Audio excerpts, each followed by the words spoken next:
very good run where he was trying to set the record for most ignitions run in a row. That was a crazy which he achieved, and shortly after that streak was broken by Toad. That's true. So that means that...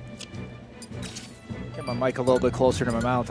I'd rather not be screaming at the top of my lungs. Anyway, yeah, so if there's anyone who can beat ATATA, you know, the unstoppable demon that he is, Toad has been proven to do it. For sure. That's a very good point. I feel like out of all the everyone's set records against ATATA, I feel like Toad's got to be one that's like one of the better ones against him because he's such a strong player. Absolutely, yeah. I would say so. But also, like, I honestly haven't fought ATATA in so long. I almost forgot what it's like, man. The pressure's got to be crazy. For sure. I'm looking right now. So they played 7 times, which I'm surprised it's not more. But it's a 4-3 in ATATA's favor. So very close, though. Oh my God, yeah. So if very Toad wins this, they count. have an even set count. Yeah, which is anyone to have an even set count against ATATA is a very big accomplishment in its own right. Absolutely. So also this matchup is going to be kind of explosive. It's going to be kind of passive until all of a sudden it explodes, right? Like Toad might choose to pull some turnips. ATATA might choose to keep some space. But once someone gets hit, all right, landing. So far, ATATA definitely has a 100% lead here, but that is nothing to speak to at this point. Yeah, they'll definitely, like you said, they'll definitely be patient, feeling each other out. But yeah, once they land, they can put in huge damage into each other, and ATATA's able to take first stock here with an up air. Yeah, and not just these players, but these characters too. Like Ness and Peach, when they start comboing you, you could easily take 60, 70. And interesting to see the up throw at 0% from ATATA. Maybe just looking for an early juggle. You know, I've actually noticed that is a thing that really good players go for. They will up throw you, even when it doesn't combo, just to get you above them and juggle you. Definitely. And I, as a mediocre player, do not have that kind of confidence. I'm going for either I'm throwing you off stage or I'm going for my confirmed combo. Okay, he's doing the thing. Come on, Toad. Don't let him hit you with another thunder. He's able to make it back to stage. He's at 157 from that. Yeah, definitely game 1 looking really good for ATATA. The funny thing is, you know, when you first start dealing with Ness, you're like, man, this character is so rough to deal with. And then you see, like, ATATA going for PK Thunder 5 times, and you're like, no, the move is just really good. Yeah. You think that's like a knowledge check, but, like, no, players that know what they're doing are getting hit by it. It's not a knowledge check. The move is crazy. Yeah. And this could be an uphill climb for Toad to bring this one back, but... Hey, anything could happen game 1. We are in best of 5 territory. Yeah, this could be a knowledge gaining game 1 for Toad, where he's just taking in some habits from ATATA. I love that. I love that when game 1, you know, someone gets washed, they're like, whatever, no big deal. We got at least 2 more games, and then they bring it back. Yeah, and they pick up some habits, pick up some things they can exploit going into the next few games of the set. And best of 5 definitely gives the opportunity for that to happen. Yeah, absolutely. And sometimes, you know, when I see myself losing, whether I'm down to stock or the game, sometimes I'll find myself going for riskier options on the basis of, okay, this might not work, but it'll give me information. For sure. Like at this point, Toad, right? He might as well throw some crazy haymakers. Yeah. Winning this set's going to be really tough. Oh my God. Yeah. Yeah, try to pick up some notes to take against 2 and 3. That killed at 70? That was a very low stock. Hey, he's got some rage. Maybe he could bring this game back. Maybe we were counting out game 1 too early. He's about to pull a bomb and then another bomb and then a stitch and then a bomb. Like that one time, which he actually did that. Gonna say, yeah, it wouldn't be the first time Toad pulled something crazy. These Peach players, man, they're all carried by their RNG. GG's. Yep. The up air again will take it for game 1, but hey, he was able to close the gap pretty well. ATATA looked pretty dominant, but yeah, definitely it was just the last knock game there. I would not say that was like a sweep in any capacity. I think that this is indicative of a long haul set. For sure, and I definitely don't doubt that. Toad gets a stage counter pick and has a very strong show in game 2 and makes this set even at 1-1. It's just so hard to open up a player like ATATA. Like Peach has some good opening tools. You got down tilt, you got turnip, you got grab. All of those can lead to like devastating combos. But you know, you got to hit those on a cognizant player like ATATA to even get that going. It is, yeah. Like you said, just to get any of those combo starters going, you got to win a neutral interaction, which in itself is a task. Exactly, right? Like sometimes you might win a neutral on a stray hit, send them out. That's great, but that's not exactly what either of these players need. They need to get a good long combo going. All right, Toad. And interesting we're back to PS2. Maybe Toad liked the, didn't feel like the stage was the issue, just wants to run it right back. I hate PS2. We should ban this stage. Ultimate players are obsessed with this stage. Hey. I am an Ultimate player. Don't get me wrong. I still hate the stage. Yeah, that's fair. I banned this stage on principle, by the way, just because people are too comfortable on it. Yeah, that's fair. And Toad seems like he's comfortable on it to just run it back after falling here game 1, but that's just like every player, right? They're just like, oh, we love PS2, I want to run it back to the stage. No matter win or loss, we're going back. Granted, I get it, it's a balanced stage, but at the same time, like, stage counter picks have been a part of Smash Bros for decades, and Ultimate. Nice reaction on the up. Great weave to not get hit by that. All right, Toad cycling through some turnips. ATATA has to do the recovery. Oh, the up air will catch it and take stock 1 for him. By the way, that hitbox, it's not like a sweeping hitbox that's the shape of the rainbow. The whole arc of the rainbow lingers for the entire duration of the move. I learned that recently. That's interesting. So it's just a good up air. Oh, wow, what a spacing on that. Yeah, let's see how much extra credit he can get here. I was worried the stock would fall right there. Do not get hit by it. Okay, he does able to, he manages to make it back to the platform. Honestly, float is an amazing tool for like just getting out of juggle situations too. But yeah, I was going to say, Peach can actually get really good extra credit, but Ness can also get back throws. For sure, yeah. It is very tough to play around, knowing like he doesn't even have to throw out a committal option. He just has to land a grab. So an extra like threat you have to worry about when you're at high percent. And having a kill throw is just, it's such a nice feeling, because you got to grab, right? Like grab beats shield. But sometimes, you know, characters that don't have a kill throw, they get the grab, and then they send you off stage, and it's like, well, okay, you still have to finish the stock. Wow. Oh, almost takes. Ha! Oh, wow. The turnip will take it. And now he's got a full stock lead. Yeah. That was a very convincing stock, too, for Toad. Yeah, like I was saying, that game 1 was indicative of nothing. I think Toad definitely knew that he has it in him to bring this all the way back. All right, stuffing Ness out with some back airs. Wow. So ATATA goes for PK Rocket in neutral, and it's scary. I feel like he always loves, like, maybe once a set, once a game, just ripping a PK Rocket just to see how it goes. Right. And he's really good at, like, conditioning, too, so you're not ready for it. Right, and that goes hand in hand with him using Thunder as, like, an actual tool to juggle you as a projectile, and then you always got the PK Rocket in your pocket, and that's when it gets scary. Okay, nice side B. He's got him off stage here. Will he dip down? He does, but he doesn't able to get the hitbox he's looking for that would send him out here. Yeah, great. Good tomahawk there by Toad. Oh, the turnip does connect. Oh, okay, that'll take it. He's going to try, but he's not going to succeed. And hey, like we said, same stage, doesn't matter. Just completely different result from game 1. Yeah, I mean, you know, Ultimate's been out for almost 6 years now. I mean, we know that stage counter picks don't really impact the results too much. Like, yeah, okay, PS2, fairly balanced stage, doesn't dictate anything much. But I would really like to see either of these players say, like, hey, you know, I'm really good on Final D, or I'm really good on Hollow Bastion, let me take you there and play around that. And that's just a thing that's an element of the meta that gets ignored a lot, I feel like. We're going to FD. That's interesting. This would be ATATA's counter pick. Yeah, and props too. It's always tough when you lose like a game 1 pretty convincingly to mentally not be like shook at all. And Toad looked fully confident that game 2. Like he looked more locked in than ever. Well, he knows he has the 4-3 set count. You know, like history is on his side.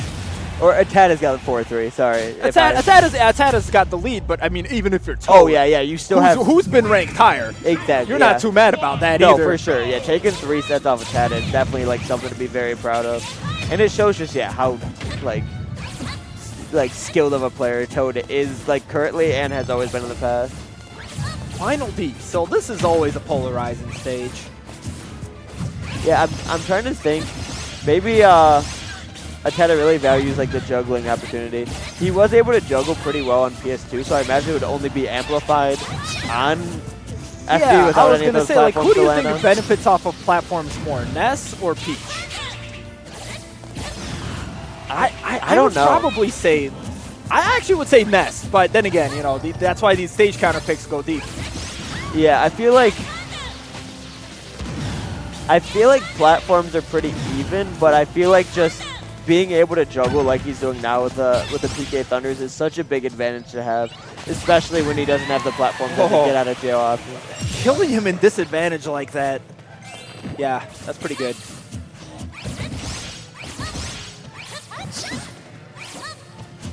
Toad needs to get something going here. And he's just a turnaround. He's applying so much pressure on him right now. It looks like Toad has nowhere to run.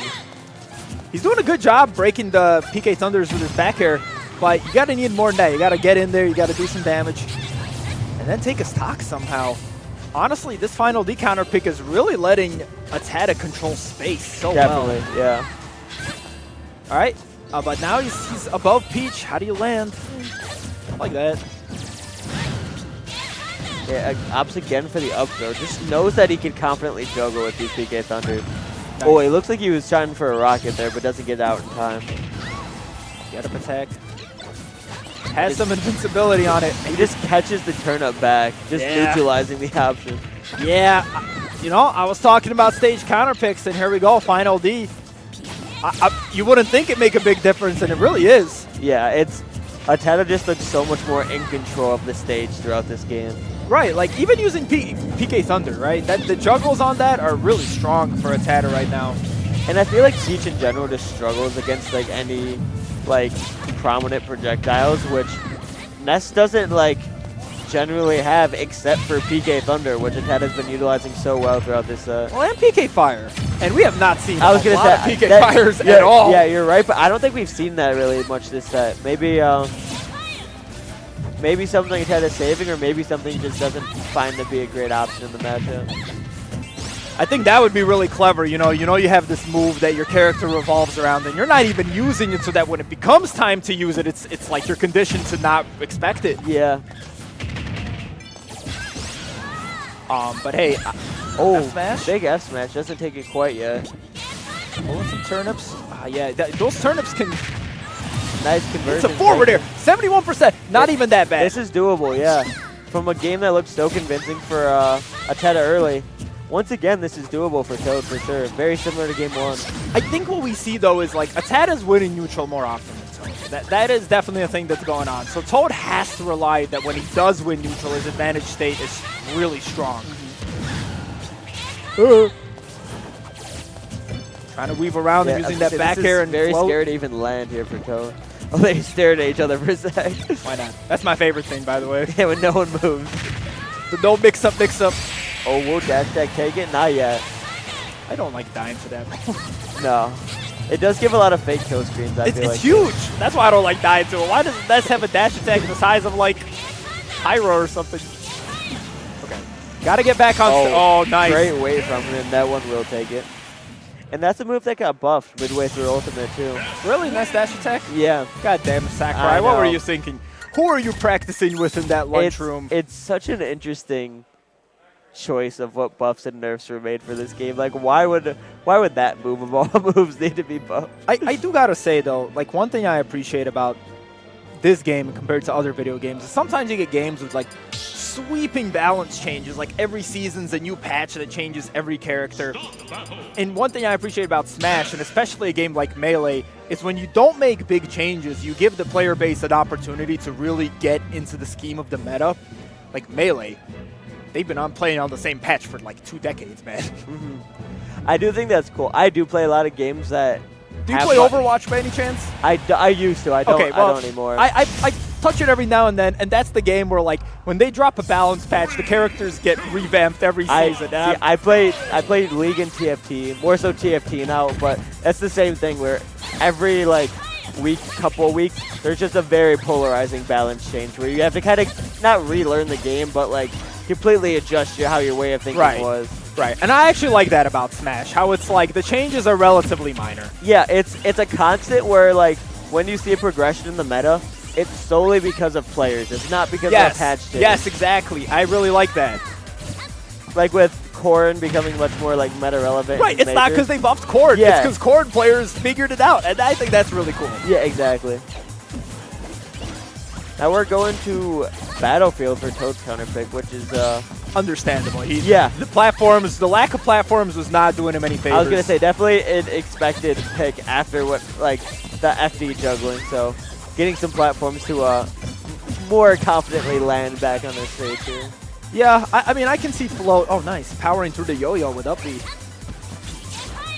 And Toad's got a pretty the DI was not there. Here. More turnips coming out. Isn't able to keep him off, but the backer will put him back in a bad spot here. Hold on, this could just throw it downwards. That is so good at maneuvering with a recovery that isn't that maneuverable. But Toad is able to still take the first stock. He got a grab. Wow. But hey, yeah, Toad off to a solid lead here. Let's see how long he can stretch this. One grab. Whoa, what do you do? Oh, no. Nice. He played that very well. You got to roll at just about the point he did. And I'm a jumper. I jump in that situation. Okay. When Ness yo-yos me. Yeah, it can work, but that roll was nice too. And we're back even. ATATA's able to take it without allowing Toad to get any extra credit here. Yeah. Good on ATATA. But big Peach combo, you know, could still happen. For sure. And again, Toad's looking very confident. It could be the stage counter pick. Oh, I like that. Up tilt. That's how you know he still has a lot of gas in the tank. When the Peach player starts throwing out up tilts. I think it's the F tilt, the up kick, because up tilt's the heart above. You're right. But it looks like an up tilt because it covers directly above her. That move is just like not Peach's best move by any capacity. No, I know. So yeah, like you said, when he pulls it out, you know that like I didn't even know which move it was. That's how rare it is. Yeah, you know he's still fully confident, like with his gameplay here going in game 4 of the set. All right, ATATA doing a good job breaking out of the corner with a forward air. Now holding on to the stage. Oh, get up attack by Toad. Oh, nice float into Tomahawk.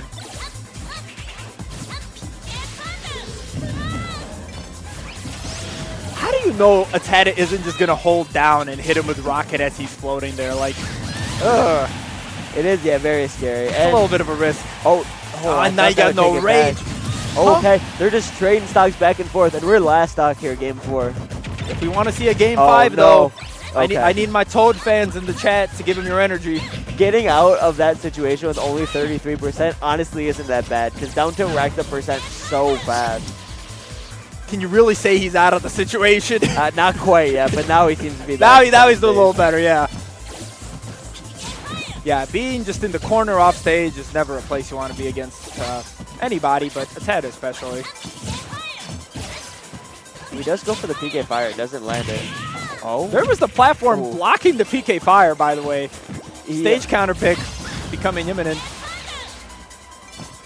Toad wasn't able to get much off his combo starters landed. Wow. Only at 17% here for ATATA. Here come the PK Thunders, man. And went too far.